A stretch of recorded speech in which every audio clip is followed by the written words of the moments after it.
que vem primeiro em 2023. Bradesco. Olá, boa noite. Boa noite. O Jornal da Record abre esta edição com um alerta. Um novo golpe tem assustado quem usa as redes sociais. Os criminosos clonam as contas e passam a oferecer acesso a falsos links, muitas vezes de suposto conteúdo sexual. Quando os contatos da vítima fazem o cadastro no falso site sem desconfiar, entregam os dados bancários para os golpistas. E, além disso, permitem que eles acessem câmeras e microfone do computador ou celular. A Viviane nem desconfiava que um golpista se passava por ela numa rede social. Eu descobri através de mensagens de amigos, né? Foram várias mensagens que eu recebi, ligações, perguntando se eu tinha feito uma segunda conta. E eu, desesperada, né? Falei, não, gente, não fiz uma conta. O criminoso copiou as fotos que ela tinha postado na conta original e abriu uma nova conta com um nome parecido ao dela e ainda adicionou os amigos da designer. Eles acharam que se tratava de uma segunda conta da Viviane. E aí tava minha foto lá, já tinha mais de 40, 50, 60 inscritos quase. E eu entrei em desespero, né? Porque me senti realmente invadida. Invadiram a minha privacidade, entraram no meu perfil, pegaram minhas fotos, né? Mas o pior ainda estava por vir. O golpista enviou mensagens para os contatos dela, oferecendo a assinatura de um site que vende fotos sensuais. A ideia era que eles clicassem no link para ter acesso às imagens. E a gente pensa no que as pessoas que conhecem a gente vai pensar sobre isso, né? Os criminosos se valem da curiosidade ou de pessoas que estão buscando conteúdo adulto nesses sites e redes sociais, criam um link que falseia a identidade visual. Aí entra a segunda parte do golpe. Quem se interessa pelo suposto conteúdo, ao se cadastrar no site falso, acaba entregando de bandeja para o criminoso todos os dados bancários ou as informações do cartão de crédito. A vítima só percebe o golpe quando recebe a fatura ou as notificações das compras feitas em nome dela. Além do prejuízo financeiro, há ainda outro. Os cybercriminosos também conseguem invadir o conteúdo do celular ou do computador de quem clica no link falso. Em segundos, eles têm acesso à câmera e ao microfone do aparelho. Eu não precisei instalar nada, eu estou escutando ela. E o mais interessante aqui, ó, lá no computador do criminoso, todos os áudios estão sendo salvos. Em tempo real, ele capturou as nossas imagens de câmera. Na opinião do especialista, para evitar fraudes, é mais seguro manter o perfil privado, só para pessoas conhecidas. E, em caso de golpe, avisar a polícia. Para ambas as vítimas, o caminho é o mesmo: imediatamente preservar todas as provas e buscar ajuda judicial para quebrar sigilo e remover esse conteúdo desse site. O fim de semana foi marcado por uma série de roubos e furtos de celulares em São Paulo. A polícia prendeu 10 pessoas e apreendeu 4 adolescentes com mais de 100 aparelhos. Esse é um dos itens mais visados pelos criminosos. Só no ano passado foram registrados mais de 116 mil roubos ou furtos de telefones no estado de São Paulo. Em menos de 2 anos, Jonatas teve 2 aparelhos furtados. É uma sensação de impotência, né? A gente se sente inseguro e também vulnerável, né? Numa das vezes, os criminosos provocaram um tumulto na região da Avenida Paulista para atacar os pedestres. Quando eu levantei a mão para me defender, né, do empurra-empurra, houve o furto do celular. E os ambientes com maior aglomeração são os preferidos dos ladrões de celulares. Só neste final de semana, 10 pessoas foram presas e 4 menores apreendidos em blocos de carnaval na cidade de São Paulo. Com eles, foram encontrados 110 aparelhos roubados. Mas o número de pessoas que ficaram sem o telefone celular na folia deve ser muito maior. Só no ano passado, quase 117 mil aparelhos foram roubados ou furtados no estado de São Paulo, segundo um levantamento com base em boletins de ocorrência e divulgado com exclusividade para o Jornal da Record. Houve um aumento de quase 55% nos furtos e 35% nos roubos em comparação a 2021. É um objeto pequeno, de fácil transporte, que você consegue rapidamente transformar em dinheiro, ou seja, vendendo peças ou repassando no mercado clandestino qualquer. E hoje nós temos esse segundo atrativo financeiro do Pix, das pessoas poderem ter acesso às suas contas, fazerem transferências, né? Em média, foram registrados quase 5.500 roubos de celular por mês no estado. A capital paulista lidera o ranking de casos. E esta é a época do ano com mais ataques, alerta o pesquisador. Combinamos duas coisas, né? A oferta, para o lado bandido, tem muita gente ali com celular, e por outro lado a distração, né? A desatenção, a pessoa vai estar preocupada em conversar com amigos, som alto, etc. Essas distrações facilitam a vida do criminoso. Para as vítimas, fica o prejuízo financeiro e emocional. E aquela sensação de quando é que eu vou poder de novo sair livremente sem ter que me preocupar com o celular. Veja agora outros destaques do dia. Pré-carnaval tem enredo de violência, sujeira e transtornos no Rio de Janeiro, Minas Gerais e São Paulo. Adolescente é resgatado com vida depois de mais de uma semana soterrado na Turquia. Roberto Cabrini acompanha o drama de uma brasileira que perdeu tudo no terremoto. Desde que eu cheguei à Turquia, eu não tinha visto um nível de destruição tão grande assim. 4.800 crianças sofreram abusos de integrantes da Igreja Católica de Portugal. Na série especial, os segredos da história da humanidade guardados num paraíso no interior do Nordeste.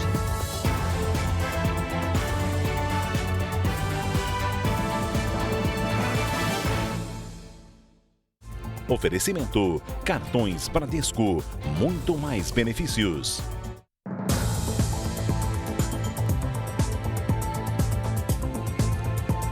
O homem que causou um acidente com 4 mortos na zona sul de São Paulo teve a prisão decretada.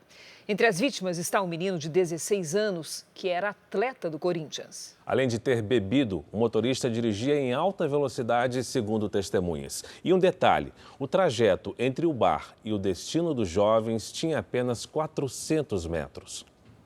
Abraços e lágrimas confortam parentes e amigos na despedida. Mas é difícil se conformar com o que aconteceu.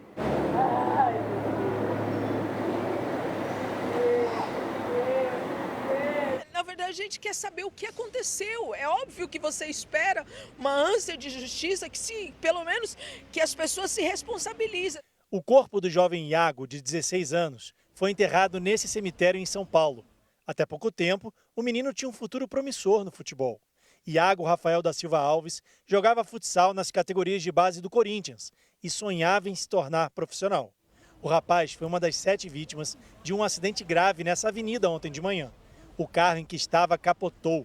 O impacto foi tão violento que as vítimas foram arremessadas para fora do veículo. Testemunhas disseram que o motorista dirigia em alta velocidade e perdeu o controle da direção ao passar por um buraco. Quando ele viu o buraco, que ele se assustou, foi desviar, já era tarde, aí soltou a roda do carro a hora que pegou no buraco. Além do jovem Iago, 3 mulheres que também estavam no carro morreram. Um homem está internado em estado grave. Outro adolescente, de 17 anos, se feriu, mas já teve alta. O motorista do carro também foi trazido aqui para esse hospital na Zona Sul de São Paulo e permanece internado sob escolta policial. Fábio Souza Silva, de 42 anos, teve a prisão decretada. A polícia confirmou que ele ingeriu bebida alcoólica antes de dirigir. Uma testemunha contou que o grupo havia saído de um bar para continuar uma comemoração na casa de um amigo. Um trajeto de 400 metros foi o suficiente para provocar um acidente grave. Quantas outras vidas vão ser cefadas por causa de irresponsabilidade? Por causa da sua intensidade de querer viver um carnaval, querer viver uma noite, querer viver um sábado à noite? Até quando vidas vão ser ceifadas? O fim de semana de pré-carnaval foi de muitos desfiles e blocos nas principais cidades do país. Só que nem tudo foi festa. A brincadeira terminou com muito lixo espalhado pelas ruas, transtornos no trânsito e casos de violência. Os carros ficaram com as marcas dos tiros. Os disparos foram feitos durante a passagem de um bloco de carnaval na zona oeste do Rio. Jonatas Dias Souza foi baleado depois de entrar em uma discussão. Essas imagens mostram o momento em que ele foi socorrido por vizinhos. Ele morreu logo após dar entrada no hospital. O bloco não tinha autorização para desfilar. Pela manhã, o que se viu no local foi muito lixo espalhado. Moradores contam que essa não foi a primeira vez que a festa acaba em confusão. Esse bloco ele tem essa tradição de sempre acontecer algo. Em outro ponto da mesma região, Jonathan Santos de Souza, de 27 anos, foi morto depois de levar um tiro pelas costas. Testemunhas contam que ele e um amigo vendiam bebida quando um homem chegou dizendo que era proibido vender ali. Houve discussão. O suspeito sacou a arma e atirou nos rapazes. O outro rapaz recebeu atendimento médico e está fora de perigo. O atirador ainda não foi identificado. Na zona norte do Rio também houve tumulto. Um vídeo registrou o exato momento em que um policial militar acerta um jovem com uma bala de borracha. Valnei Martins, de 25 anos, contou que tudo aconteceu quando tentava retirar a própria moto que estava estacionada em local proibido. Ele recebeu alta depois de ser atendido no hospital. Subi na moto para tirar minha moto, sendo que ele não deu nem tempo, ele já acelerou o carro e me derrubou da moto, simplesmente. E tudo começou a partir daí, que aí eu levantei, eu fui argumentar o porquê que ele tinha feito aquilo e ele fez isso aí. A Polícia Militar informou que abriu um inquérito para apurar a conduta do PM. Além das confusões em diferentes bairros do Rio de Janeiro, os diversos bloqueios em vias importantes por causa dos blocos de carnaval provocaram transtornos para quem queria circular pela cidade. Isso sem falar no rastro de sujeira que ficou pelas ruas. Situação registrada também em outros lugares do país. As pessoas não sabem brincar. Aí, além de deixar a sujeira, briga. Em São Paulo, centenas de blocos de carnaval desfilaram no fim de semana. Em meio à folia, foram registrados flagrantes de jovens usando drogas no meio da rua. A companhia de limpeza da capital paulista recolheu 1 tonelada de lixo. Em Pernambuco, uma briga generalizada levou pânico às ruas de Olinda. O tumulto aconteceu durante a passagem de um dos blocos mais tradicionais da cidade. 2 pessoas foram presas. Os estelionatários abusam da lábia para convencer as vítimas com o chamado golpe do intermediário. Fraudadores clonam anúncios de venda de carro na internet e enganam tanto o comprador quanto o vendedor real.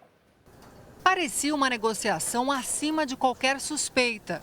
Um suposto policial militar estaria anunciando a venda de um carro em boas condições na internet. O veículo, que custaria R$11 mil, chamou a atenção deste empresário. Parecia tudo muito verdadeiro. Ele me mandou vídeos do carro, o carro funcionando, marcou num ponto público. No decorrer do dia, ele só falou que não podia estar lá e mandou um ex-cunhado, que chegou lá com a esposa, mostrou o carro passou pela vistoria. O suposto ex-cunhado era, na verdade, o real dono do carro, que também estava sendo enganado pelo golpista.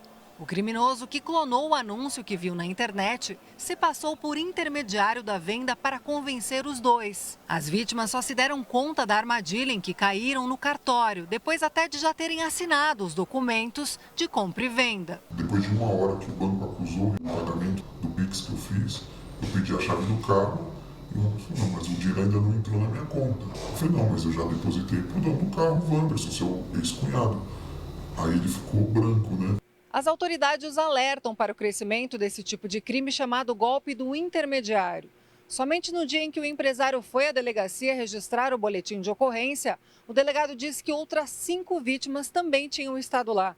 Os fraudadores geralmente escolhem clonar anúncios de carros seminovos com ótimas condições e de anunciantes não profissionais. Desconfiar quando o valor do veículo é inferior ao valor desse veículo no mercado. E você está fazendo uma tratativa com A e a pessoa pede para você transferir esse valor para B, você já desconfia. Nessa intermediação que ocorre, que há o golpe. O golpista ainda não foi identificado. O empresário não tem esperança de recuperar o dinheiro. Assim que o Pix foi feito, o criminoso foi rápido e logo transferiu o valor para outra conta. A saída, nesse caso, foi um acordo entre as 2 partes prejudicadas. Ele e o verdadeiro dono do carro mantiveram a venda por um valor intermediário. A gente chegou num valor médio e eu estou pagando agora mensalmente, né? Porque eu preciso desse carro para trabalhar. Nessa segunda-feira, a onda de calor atingiu o ápice, o ponto mais alto na região sul. Cidades do Rio Grande do Sul registraram mais de 40 graus. Tem que conversar com a Lidiane Sayuri para saber até quando vai esse calorão por lá. Ei, Lid, boa noite. Pobre dos gaúchos não aguentam isso, não? É verdade, tá muito quente, Cris. Boa noite para você, Fara. Muito boa noite. Boa noite a todos aí de casa. Olha, as temperaturas devem baixar um pouquinho já, viu? Neste momento, as nuvens mais carregadas estão sobre o sudeste e o centro-oeste, o que explica os temporais no fim da tarde. Mais cedo, a chuva causou transtornos na região metropolitana de São Paulo. Em Itaquaquecetuba, choveu em meia hora a quantidade de água prevista para 5 dias. Em Mogi das Cruzes, as ruas viraram rios com correnteza. Nesta terça-feira, uma frente fria avança e provoca tempestades em todos os estados da região sul, com chance de granizo e ventania até Mato Grosso do Sul. A chuva forte, típica de verão, pode causar enchentes e deslizamentos no sudeste, em Goiás, em Mato Grosso e também entre o Ceará e Rondônia.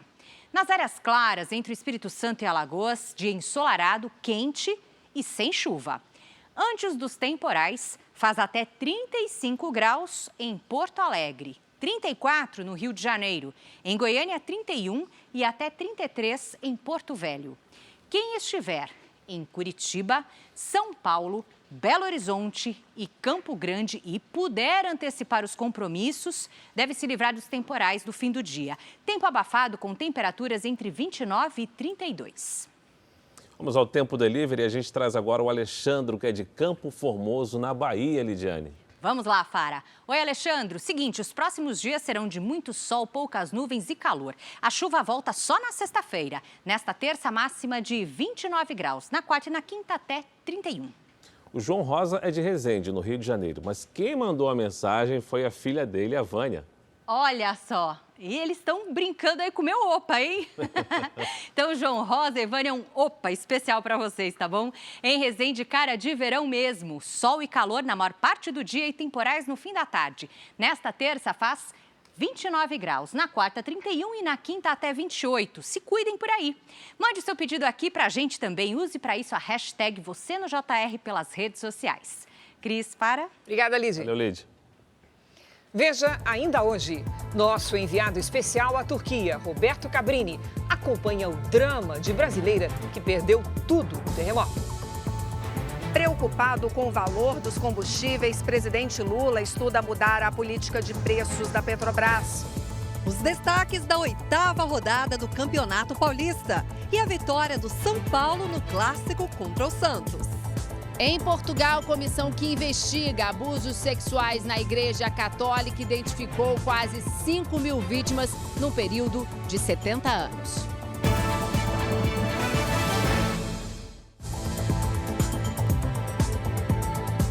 Depois de voltar dos Estados Unidos no sábado à noite, o presidente Lula está diante de um desafio: o preço dos combustíveis, que já subiu 2 vezes desde o começo do ano.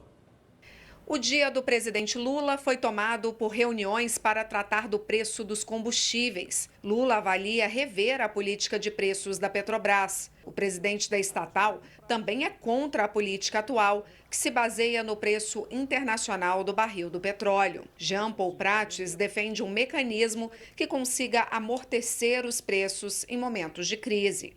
Lula também se reuniu com o CEO da Shell, Walsall One, e com o ministro de Minas e Energia, Alexandre Silveira.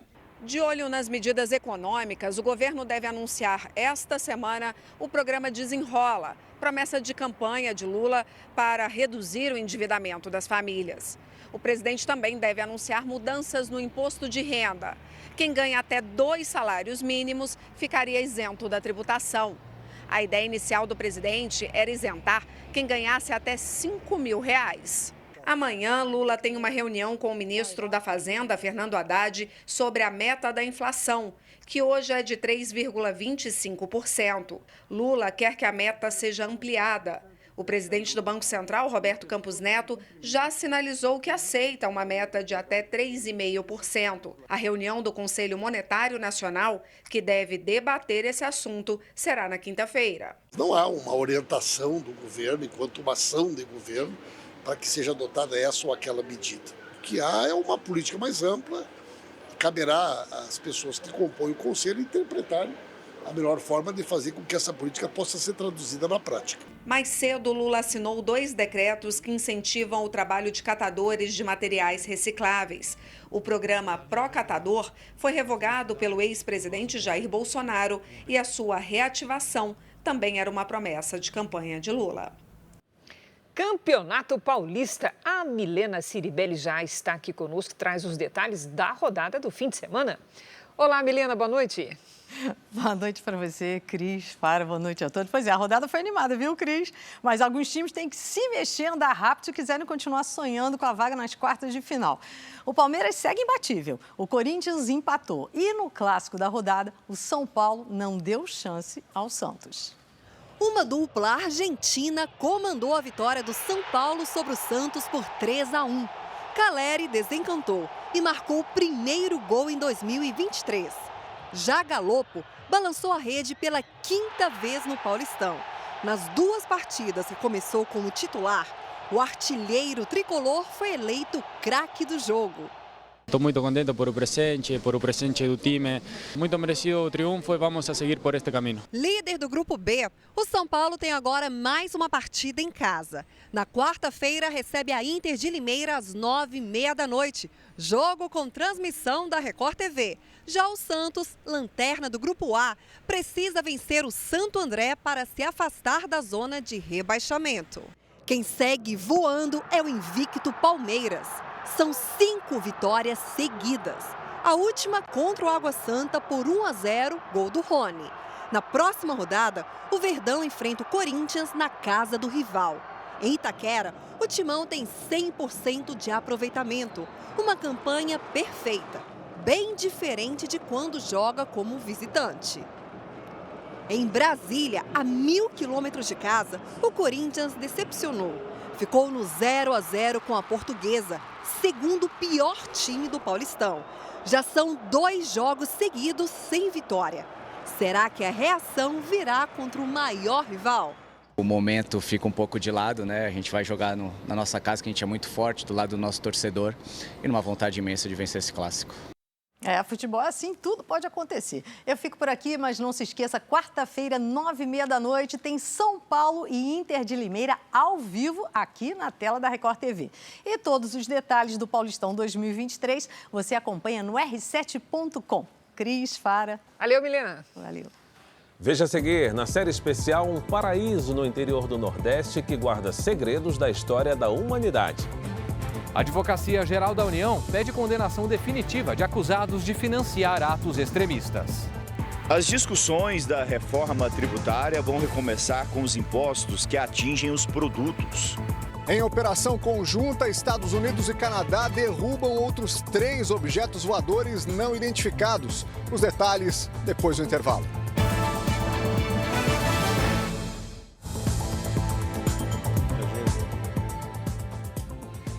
Nossos repórteres na Turquia acompanham o drama de uma brasileira que perdeu tudo no terremoto. Roberto Cabrini conta a história da sobrevivente que viu a vida desmoronar quando o prédio cedeu com os parentes dentro.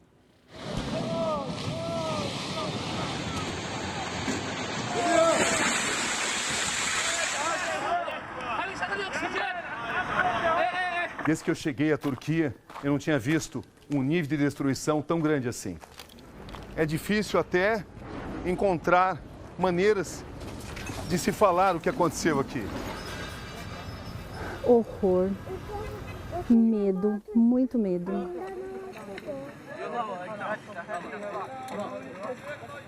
Infelizmente tem muitas pessoas ainda soterradas e é muito triste o que está acontecendo. Eu estou muito emocionada, estou muito triste, eu não tenho palavras para descrever. A história de uma brasileira que sobreviveu por milagre ao terremoto na Turquia está ligada à história da destruição de uma das mais importantes cidades das tradições cristãs. Estamos entrando na pequena vila de Toigarlã, apenas 5.000 habitantes. Aqui eu estou à procura da Samira, brasileira, e do seu marido, Mehmed. Estamos chegando. Esse é o local onde eles estão vivendo. Samira? Olá. Mehmed? Muito prazer. Seus filhos? Essa é a sua família? Sim, a minha família. A Sofia está lá dentro. Vem, Sofia. Muito prazer. Prazer. Tudo bem? Prazer. How are you? Very good. E vocês têm vivido aqui? Sim. Você pode me mostrar em claro, que condição vocês estão vivendo? Encontro Samira Alves, vivendo com sua família em uma tenda improvisada de uma pequena vila. Quantas famílias estão aqui? 5 ou 6 famílias.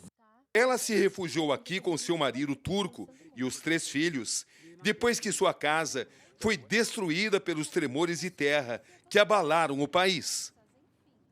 Gente, eu vou entrar agora na rua que eu morava e eu já não tô acreditando porque não dá nem para entrar na rua. Olha aqui, essa é uma rua perto da minha casa. E olha aqui, a rua tá totalmente interditada dos prédios que caíram. Na sequência, assim, questão de segundos, 1 ou 2 segundos, já veio o outro, mas assim, para arrebentar mesmo. Aí você percebeu que era algo diferente? Sim, eu nunca vivi isso, né? As crianças guardam duras lembranças. Tudo assim, tipo, mexendo. Por um tempo, a família terá que se dividir. Você vai para o Brasil com as crianças? Eu vou para o Brasil. E ele vai para os Estados Unidos? É. Para trabalhar? É. E vocês voltam a se reunir quando? Aí eu não sei. É mesmo? É, eu não sei. Ela perdeu parentes e viu crianças se tornando órfãs. A história do Denise é assim. Ele perdeu a mãe dele por causa do terremoto. Ela foi buscar uma jaqueta para ele e caiu 3 andares em cima dela. São 4 filhos. O Denise ele é o mais novo, é o caçula. E ele não sabe de nada, não sabe o que está acontecendo. E só o que eu vejo aqui é ele que está sendo muito acolhido, muito amor as pessoas estão dando para ele, para que ele não sinta a falta da mãe dele. Pergunto se ele aceita o que aconteceu. E Bezim me diz que por causa das suas crenças, precisa se manter firme. Deus quis assim. Esse é o nosso destino. Samira e o marido Mehmet me levam à cidade de Antáquia, a antiga Antioquia, berço do cristianismo, onde ela vivia com a família. Aqui, mais de 2 milênios de história estão arrasados. Antioquia é parte importante das tradições do cristianismo. É onde os seguidores de Jesus foram chamados de cristãos pela primeira vez. São séculos de história que precisarão ser reconstruídos. Em Antioquia, hoje com quase 400 mil habitantes, a morte está em todos os lugares. Eram 15 casas, cerca de 20 famílias viviam aqui e os cálculos são de que pelo menos 100 pessoas morreram só nesse setor onde nós estamos. Muitos corpos ainda não foram encontrados. É algo que impressiona e mexe com as emoções de todos nós. Esse homem me diz que uma semana depois do terremoto, ainda não tem notícias dos familiares e da namorada. São 4 pessoas desaparecidas. Provavelmente morreram, mas as buscas foram abandonadas. Ele admite que só por um milagre alguém ainda pode ser encontrado com vida. Pergunto se ele tem a sensação de que elas poderiam ter sido salvas. E ele me diz que sim. Riscos de contaminação. E centenas de corpos continuam soterrados. Nesse momento, a população dessa cidade vive uma crise sanitária muito grave. São corpos em decomposição, a poeira tóxica. Tudo isso tem que ser enfrentado. É uma luta contra o relógio, como sempre. Muitas ruas da Cidade Velha estão inacessíveis, bloqueadas pelas ruínas. A casa dela ficava logo ali, mas simplesmente não dá para chegar até a casa dela. Mostra para mim onde ficava a sua casa aqui. Então, ela ficava aqui, logo depois desse negócio de metal aqui, já é a próxima casa. Nós estamos a quantos metros da sua casa? A uns 20 metros. A uns 20 metros? Sim. E simplesmente não dá para chegar? Não dá para chegar. Essa imagem representa muito bem a crise humanitária que nós estamos vivendo nessa parte da Turquia. Todas essas pessoas são desabrigadas, elas perderam suas casas. Muitas têm dificuldade para se alimentar, porque não tem comida para todo mundo. É difícil para se aquecer, é difícil para se alimentar, é difícil ou impossível sonhar. Em meio aos escombros, a população está revoltada, porque o resgate demorou a chegar. As primeiras missões destinadas a salvar vidas só chegaram 4 dias depois do terremoto. Pedaços de uma vida estão em todas as partes. O sapato, a bota, o tapete. Que tipo de reflexão você faz sobre isso? Eu falo para vocês, eu já tive a oportunidade de ir em lugares incríveis, porque eu trabalhei em navio. E eu já pude comer nos melhores restaurantes do mundo, assim, eu acho. Mas hoje eu sou uma sem teto, entendeu? Então, assim, você tem tudo um dia, mas do nada você não tem absolutamente nada, assim. Samira se inspira na milenária história de resistência de Antioquia para reconstruir sua vida. E a própria Antioquia inspira a Turquia a superar seus traumas. No sul da Turquia, uma extensa falha aparece após o terremoto. São as cicatrizes abertas pelo abalo sísmico, que agora unem o país na luta por um recomeço. E já passa de 37 mil o número de mortos nos terremotos que atingiram a Turquia e a Síria. As autoridades turcas investigam responsáveis pelas construções dos prédios que desabaram durante os tremores.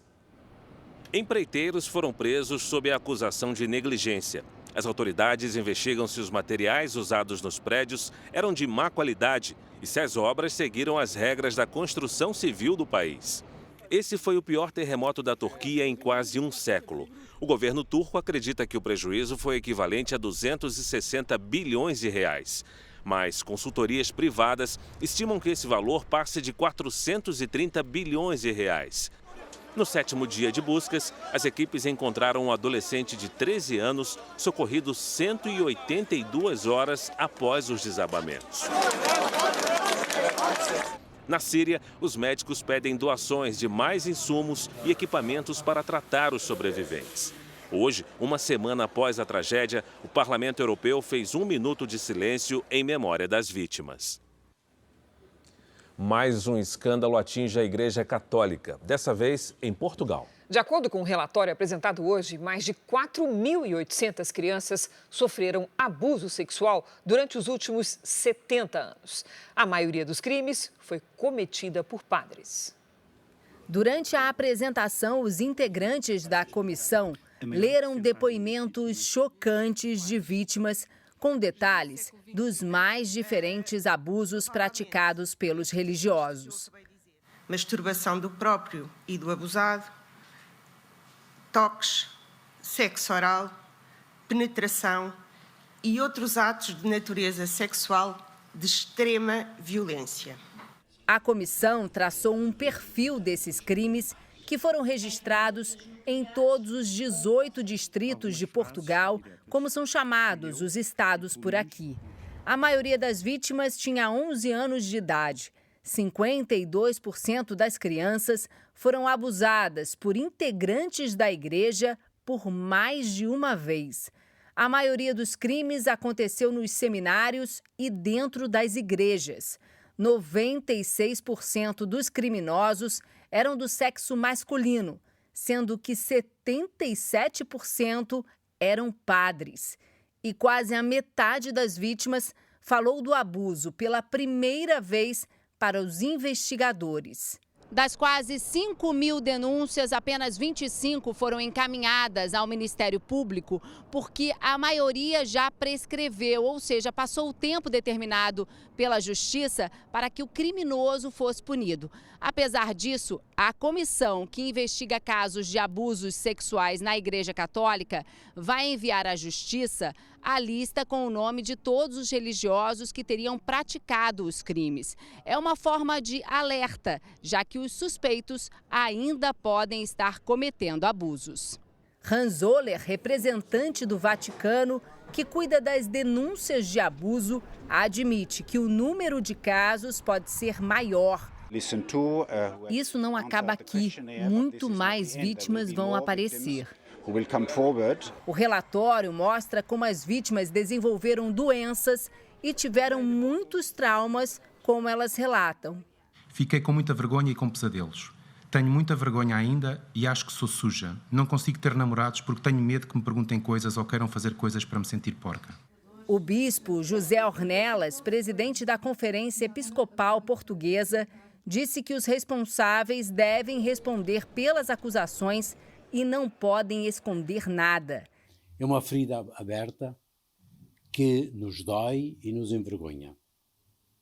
Pedimos perdão a todas as vítimas. Diferentes países europeus, como França, Polônia, Alemanha, também apuram casos de pedofilia. No continente, já foram identificados pelo menos 400 mil casos de abuso sexual dentro da Igreja Católica desde 1950. Um ataque com um caminhão em Nova York, nos Estados Unidos, deixou pelo menos 4 feridos. Depois de jogar o veículo contra uma multidão, o motorista foi preso. Jornais americanos divulgaram que o deputado Jorge Santos gastou mais de R$1.900.000 sem justificar o uso do dinheiro. Ele teria usado verba destinada à campanha eleitoral de 2022. Em Israel, cerca de 80 mil pessoas fizeram um protesto contra a reforma do Poder Judiciário no país, proposta pelo primeiro-ministro Benjamin Netanyahu. A população considera o projeto uma ameaça à democracia. Se a proposta for aprovada, os ministros da Suprema Corte perdem o direito de vetar leis. Os Estados Unidos fizeram um alerta para que os cidadãos americanos evitem viajar à Rússia por questões de segurança. Quem mora ou está no país deve deixar o território russo imediatamente. O governo americano teme ataques terroristas e também prisões arbitrárias. Em Brasília, a semana começou com movimentações do governo em torno da reforma tributária. A ministra do Planejamento, Simone Tebet, disse hoje que a revisão da política de impostos do governo deve sair até o final do ano. Simone Tebet se reuniu com o presidente do Senado, Rodrigo Pacheco. Os dois acertaram que vão alinhar as equipes do Senado e do Ministério para avançar nas discussões. Durante a participação virtual em um evento em São Paulo, Tebet disse que o governo quer viabilizar a aprovação da reforma tributária até o fim do ano. É a nossa única bala de prata. É a que nós temos para resolver decisivamente os problemas do Brasil, garantir um ambiente de negócio adequado, né, fazer o Brasil se tornar competitivo, desburocratizar, diminuir os impostos do consumo, fazer uma redistribuição da carga tributária para que garanta a justiça tributária. Com isso, quem ganha a sociedade somos todos nós. O ministro do Trabalho, Luiz Marinho, esteve em São Paulo e, durante a reunião na Federação das Indústrias do Estado, pediu a ajuda de empresários para a reforma tributária. A carga tributária ela é pesada. Ela é pesada para a produção e ela é pesada no consumo. Mas ela é muito leve para os poucos bilionários existentes no Brasil.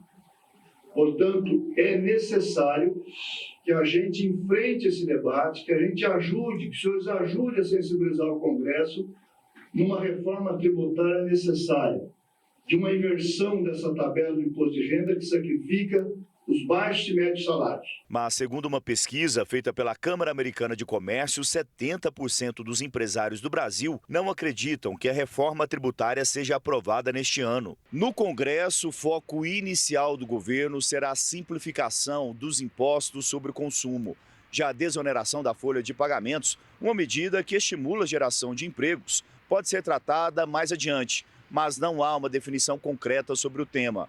Para desonerar a folha de pagamentos, será preciso encontrar uma nova forma para compensar a perda de arrecadação. A desoneração é importante para garantir mais empregos e crescimento econômico. Ela reduz o salário que vai para um empregado. Basta pensar que o empregado ele é pago de acordo com o que ele produz.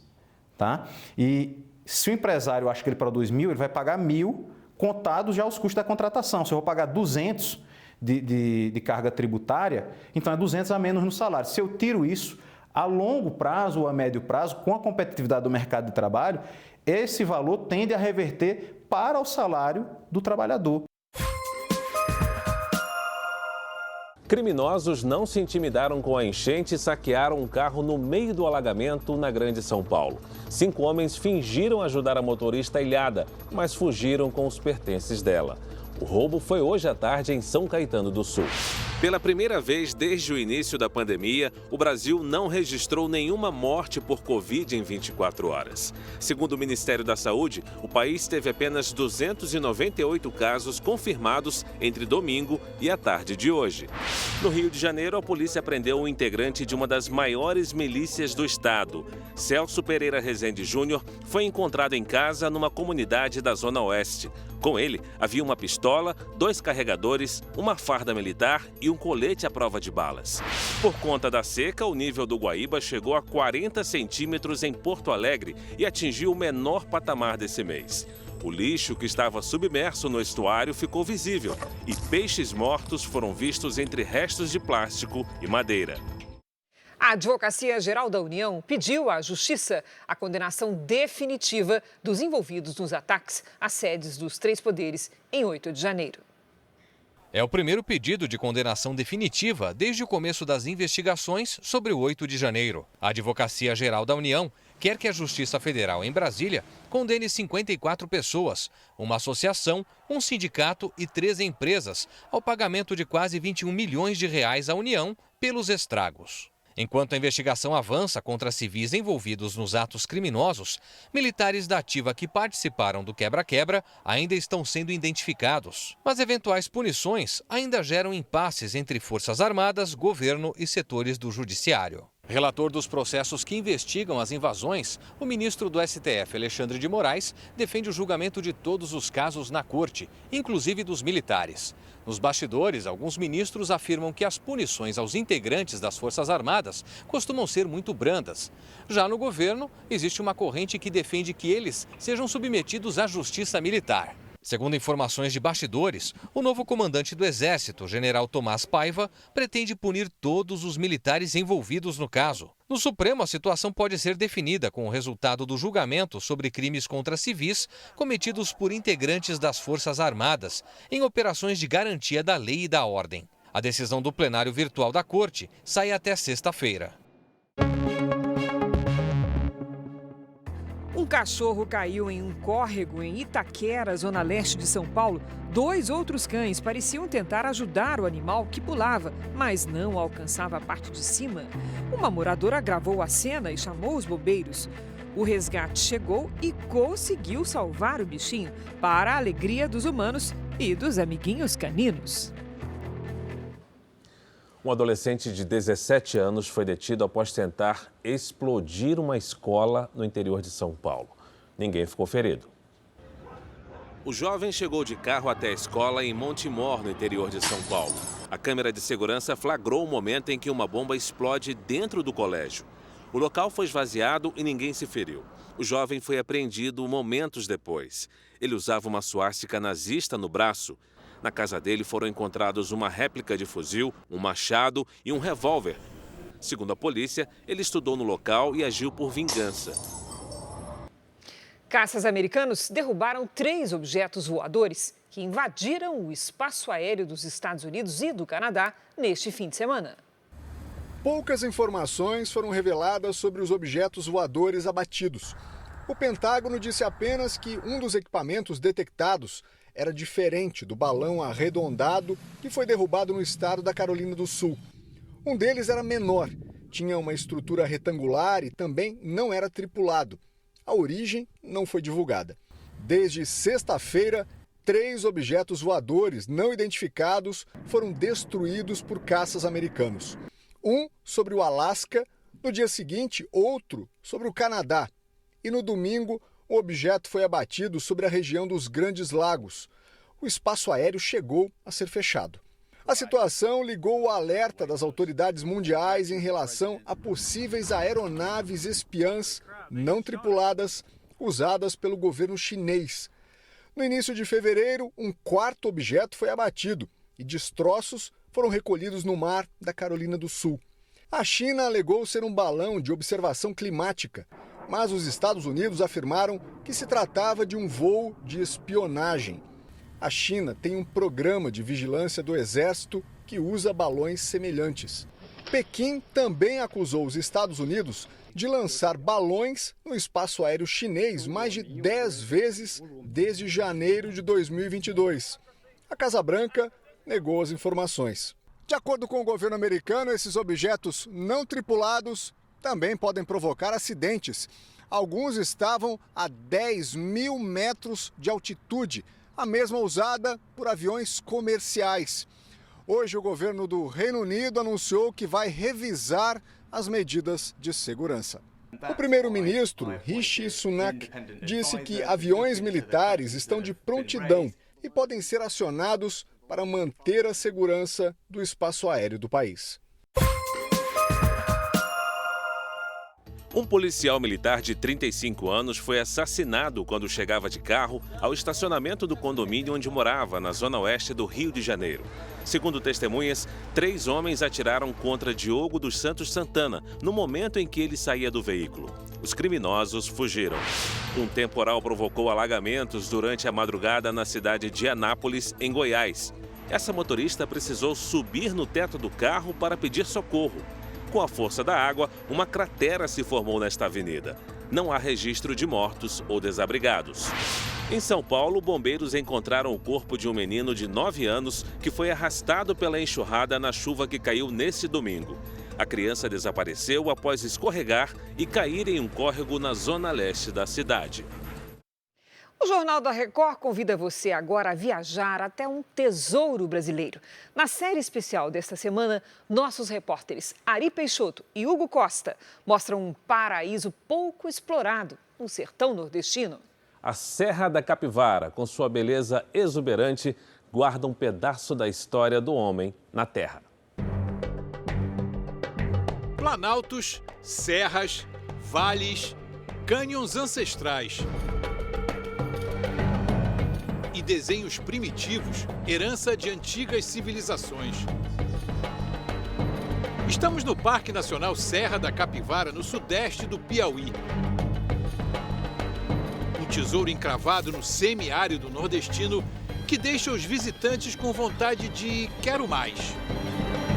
Na realidade, nós estamos aqui pela 3ª vez. O local é encantador e não tem como deixar de voltar aqui. Não tem foto que traduz a beleza? De forma alguma. E o conhecimento das pessoas, né? O que eles trazem pra gente. Não são só imagens, mas a história e como eles relatam e passam isso pra gente é fundamental pra gente entender o que é esse local, né?